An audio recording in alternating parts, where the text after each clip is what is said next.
From the Cronkite studios in downtown Phoenix, this is Cronkite News. Welcome to this special edition of Cronkite News. I'm Chloe Ranchod. Thanks for joining us. Our Cronkite News reporters work in teams to cover specific issues important to all Arizonans. Those beats range from borderlands to business, from education to technology. Tonight, we highlight stories from the government and justice team, reports on public affairs, legislation, law enforcement, and the people working to make our communities safer. A pro-marijuana group will not be silenced. They're working again to get recreational pot use on the ballot. Reporter Mia Mazlar was at the state capitol when the latest initiative was filed. An Arizona group that wants to legalize marijuana went to the state capitol to try again. Safer Arizona filed an initiative to get the issue on the ballot next year. We actually need to go beyond what these other states have done and get the real legalization in Arizona so people are not getting arrested. There's no more raids in people's homes, bringing a combat experience to your bedroom for growing a non-toxic medicinal flower bud. Supporters say legalizing marijuana will make Arizonans safer because consumers, rather than cartels, will control distribution.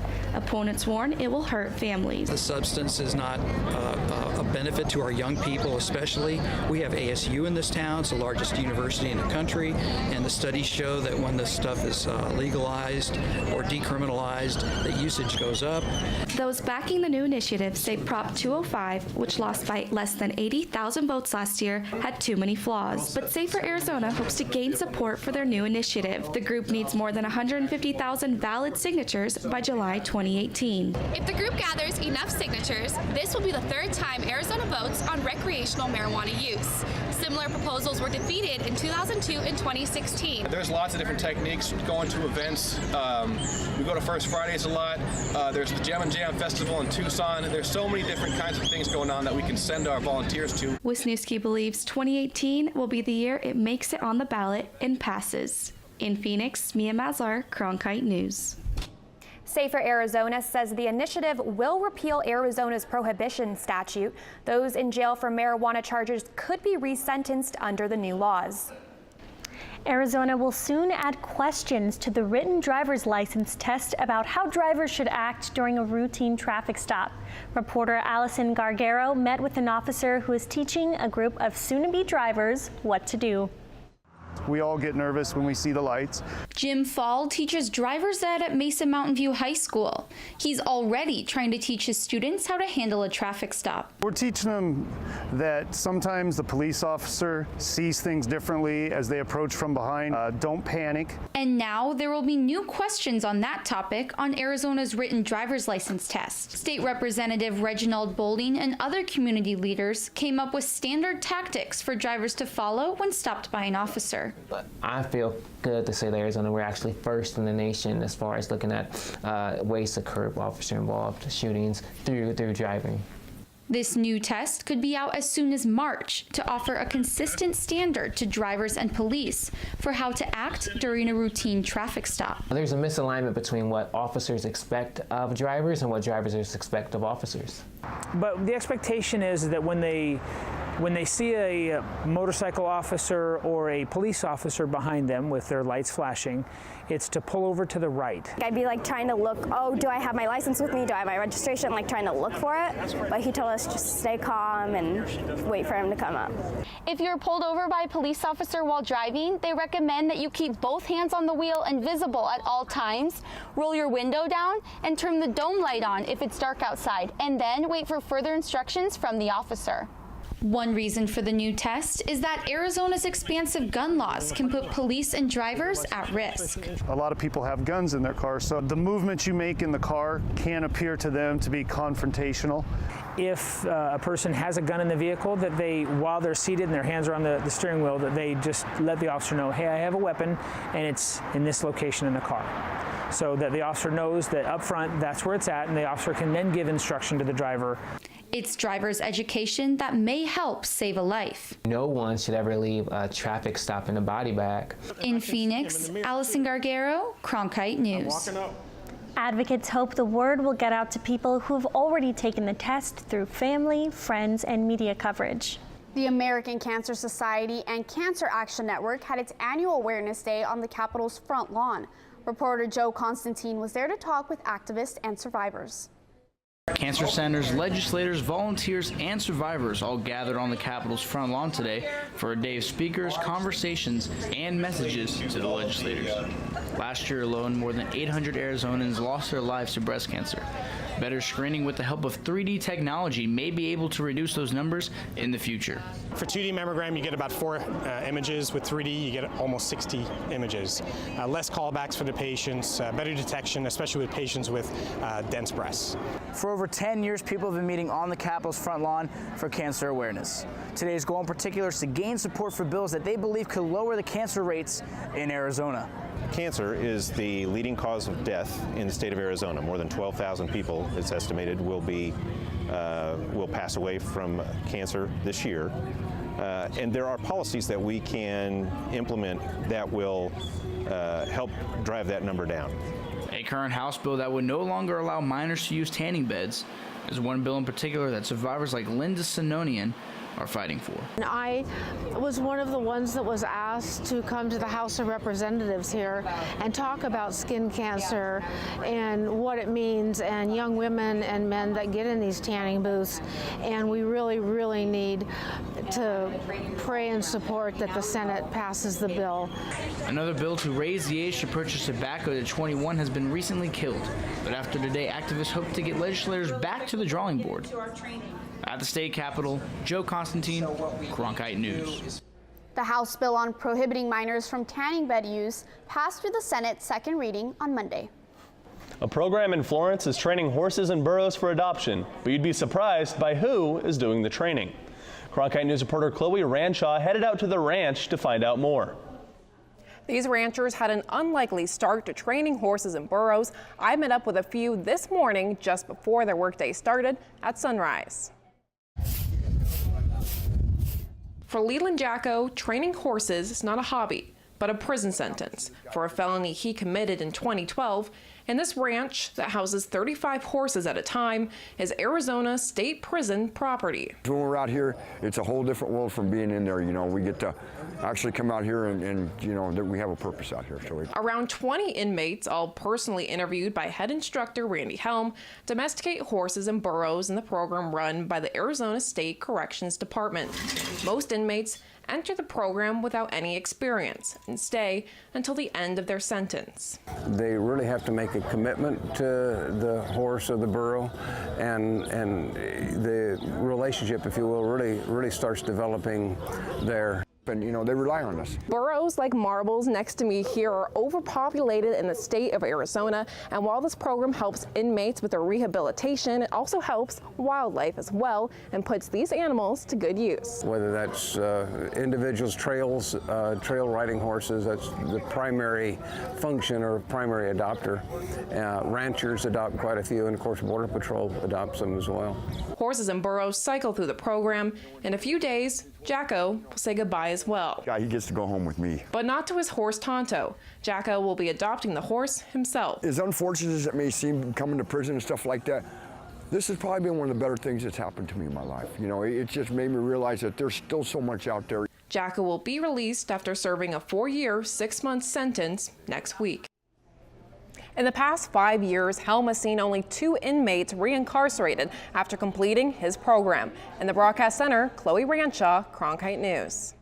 Lawmakers here in Arizona are holding their town hall meetings as well. Cronkite News reporter Natalie Tarangoli is in Sahuarita, where Representative Martha McSally is holding a town hall meeting right now. What's the environment over like there, Natalie? It's been calm here so far, but hundreds of people have RSVP'd to this town hall in Sahuarita, and it's the first town hall that Representative McSally is holding face-to-face since her re-election. Constituents tell me they hope McSally will hear their concerns and give them some answers. I will be forceful. I will be persistent. I am prepared. I was here early, but I will not be disrespectful. She is my Congresswoman. Whether or not I voted for her has absolutely nothing to do with it. She is my Congresswoman. I owe her respect. She owes me answers. She knows about all those situations. She's traveled down the border for a long time. It's not even, I think it's been even before she became our representative. The Good Shepherd Church is holding the town hall. The room can hold 250 people, but it's estimated that 1,000 will show up. People have been lined up since around 11 a.m. Many people told us they're concerned about the fate of public policies, such as the Affordable Care Act, immigration, and Planned Parenthood. Representative Raul Grijalva held several meetings over the past few days to listen to his constituents. A team of Cronkite News reporters covered the events. Kaylee Nassif shows us how the Democrat plans to stand up for public schools. After time in Tucson, Representative Raul Grijalva headed to Estrella Mountain Community College. He held 2 roundtable discussions, the first of which focused on education. To give the people and their representatives most affected by these decisions a chance to be heard, and those of us in Congress a chance to listen. Educators and students from around the valley voiced their concerns about the lack of transparency in private for-profit schools and the need for them to be held to the same standards as public schools. Public education is successful, extremely successful, and we know it speaks to that. Representative Grijalva says maybe discussions like these should have happened before, but he honestly didn't think Donald Trump would win the election. Now Grijalva says he's in survival mode. Most important reason, this is the first time we've had a Secretary of Education in the history of this nation that has no background in public education and doesn't support it. Others discussed the disappearance of early childhood education and the need to raise the profile of education in Arizona, saying this is an issue of national security. We have to educate, especially here in Arizona. And as great as some of the public schools are, we can't compete at the national level. Grijalva says he wants private schools to have the same level of budget accountability as public schools, if they're getting federal funds. In Avondale, Kaylee Nassif, Cronkite News. I'm Courtney Columbus. I covered Congressman Grijalva's roundtable on immigration, which happened shortly after the discussion on education. Several community leaders talked about the fear and anxiety they are experiencing. Attendees included members of the West Valley Islamic Center, a psychology professor, and an attorney with the ACLU of Arizona. The discussion focused on immigration, including the memos about immigration enforcement that Secretary John Kelly issued on Tuesday. Now that we have the guidelines from Kelly as to what his enforcement priorities are going to be, we can comfortably begin to tell people these are your rights. But I think the biggest thing that we need to show, and that we try to show, regardless of whether we can help them or not, and the most painful part is that sometimes you can't, is to try to show some empathy.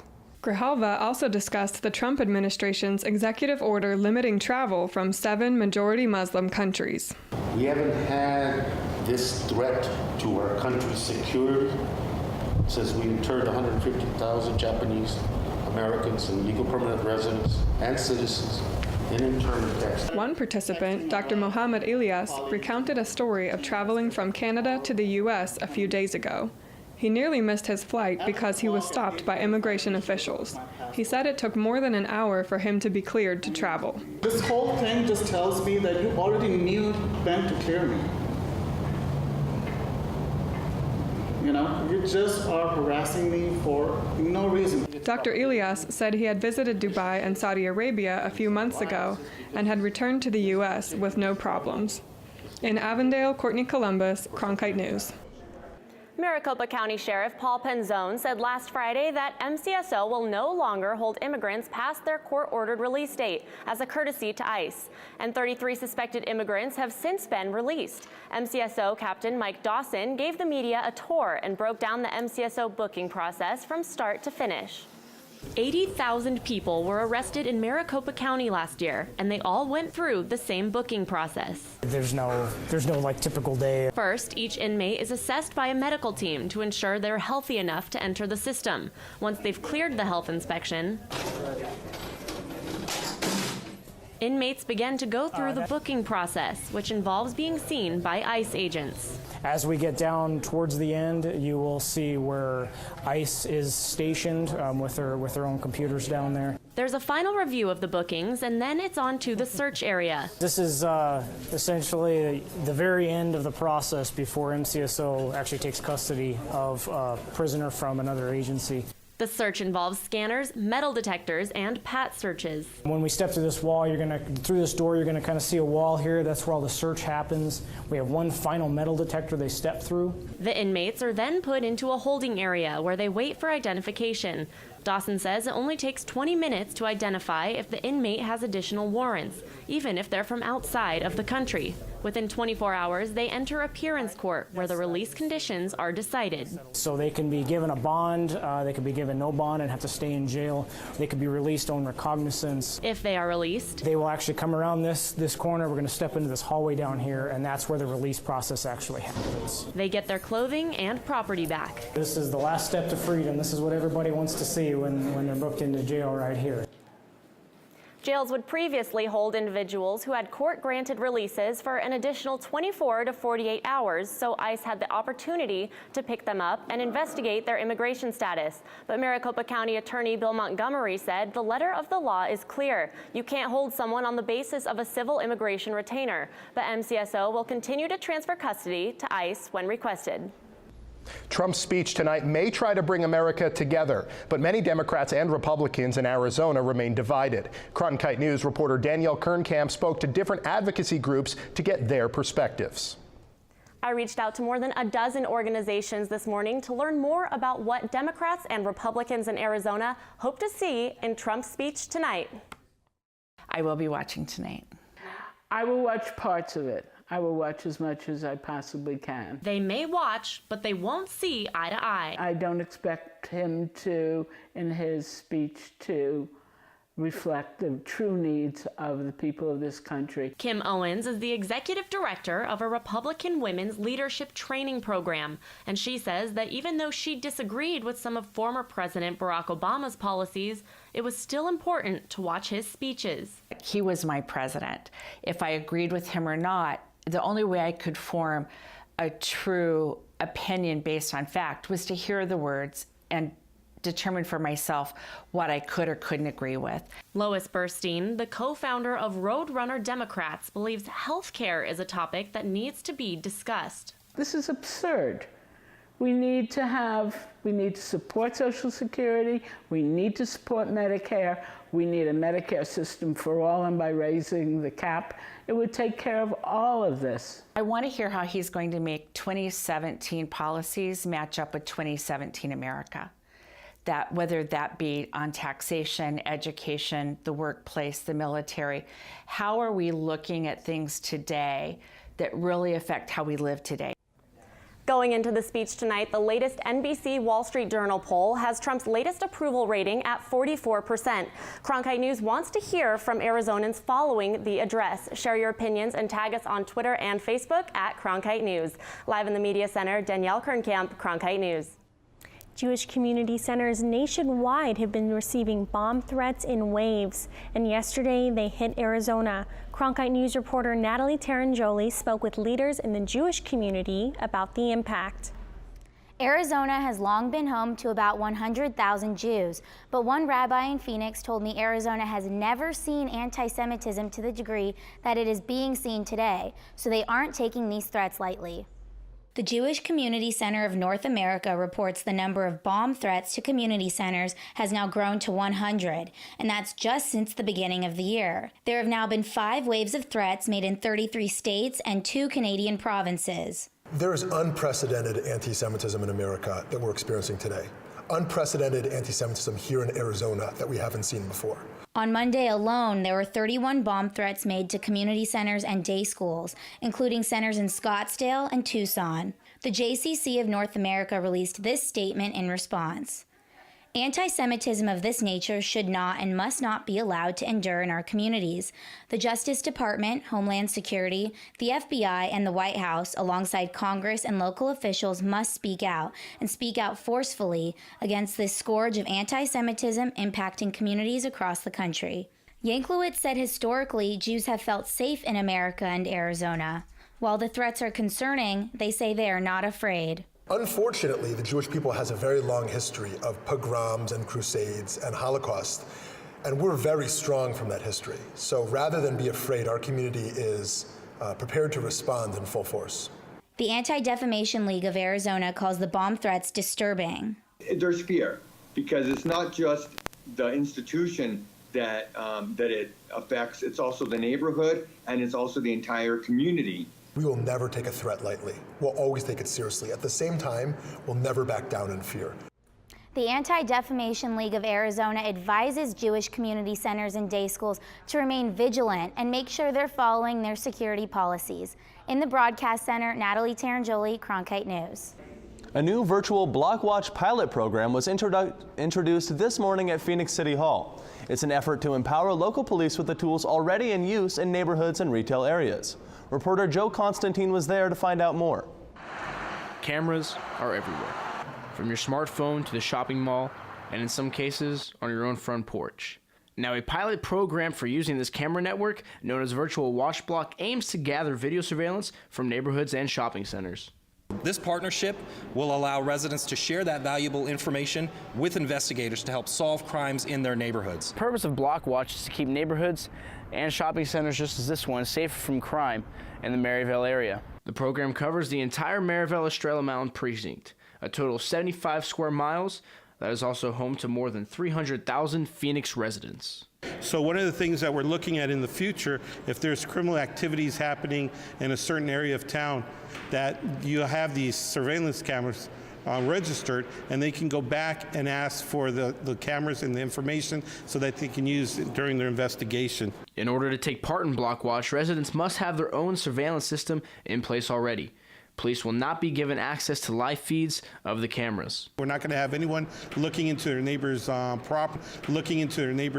properties or moving their cameras. Block Watch is about making it easier to share the photo and video files to help fight crime. In Maryvale, Joe Constantine, Cronkite News. The city of Peoria already has a program like Block Watch in place. Phoenix police hope to have the same success. You may recall of the 5 states with recreational marijuana measures on the 2016 ballot, Arizona was the only state to defeat the effort. Now Californians who voted in favor of legalizing recreational marijuana are heading back to the polls next week to address regulation. Cronkite News reporter Jolani Martinez joins us from Los Angeles with how changes at the federal level are making this even more difficult. Next week, LA County voters will decide on how to regulate legalized marijuana. But last week, the Trump administration announced that they want to ban recreational marijuana completely, even here in California, where voters have already approved it. I spent the whole day finding out how Californians feel about a possible federal crackdown. I am praying to God that Jeff Sessions and Donald Trump take out the marijuana industry. John Barry is the Inland Empire rep for the Citizens Against Legalizing Marijuana and says Prop 64 is bad for children. I've seen the damage in personal and in court, just what the damage that marijuana does to young children. And I think it's absolutely insane, as it is irresponsible and immoral. But Prop 64 supporters believe a federal crackdown on pot would hurt California's economy. It would affect us because the social equity side of it, the money that will come to our communities. If the Trump administration decides to move forward, medical marijuana dispensaries like this one in Los Angeles will not be affected. But to avoid problems, Virgil Grant III, CEO of California Cannabis, wants to see more regulation across the industry. A structure put in place which should control and keep the illicit market from coming alive once again. We're still waiting to hear from the White House and their plans on how do they plan to enforce, on how they plan to enforce federal laws prohibiting recreational marijuana use. In Los Angeles, Jolani Martinez, Cronkite News. The Phoenix Housing Department has been chosen to participate in a national program which will revitalize public housing. Drew Marine is in the broadcast center to tell us about plans to remodel several properties. Out of nearly 200 properties, 5 low-income housing complexes in Phoenix are chosen to get an upgrade. Some are getting new amenities like a pool or even a walking trail. It's a pretty old complex. The Foothills Village Apartments is almost 50 years old and it's showing its age. But thanks to funding from the U.S. Department of Housing and Urban Development, it's getting a makeover. Less things are gonna break, less work orders, make it nice, more welcoming to other people to come to the community. Alvaro Valencia has been living at this public housing site for about 13 years. He's excited about the changes, including new flooring and a new air conditioning system in place of the current evaporative cooling. There are 815 units spread throughout 5 different public housing complexes like the one behind me that will be remodeled as a result of the rental assistance demonstration program. As a part of the program, the city can convert the public housing units to Section 8 housing. People in Section 8 housing have to pay 30% of their income towards rent. Because of this, some people may have to pay more, but that will be phased in over a few years in most cases. There's going to be a lot of change, People are scared of change, so some of the residents are going to be okay with it, some of the residents are not. City of Phoenix Housing Director Cindy Stotler hopes that the remodels help revitalize the communities they are in. 177 units of public housing. That concentrates poverty in one neighborhood, and it doesn't allow a neighborhood to grow with the rest of the city and urbanize and create amenities around it like restaurants, coffee shops, shopping. Stotler says with new administration, funding isn't always a guarantee. But if and when the Phoenix Housing Department gets the projects approved, the public housing sites will undergo the changes within next year. In the Broadcast Center, Drew Marine, Cronkite News. Thanks for joining us for this special edition of Cronkite News. For more multimedia coverage, go to cronkitenews.azpbs.org and click on the Government and Justice tabs.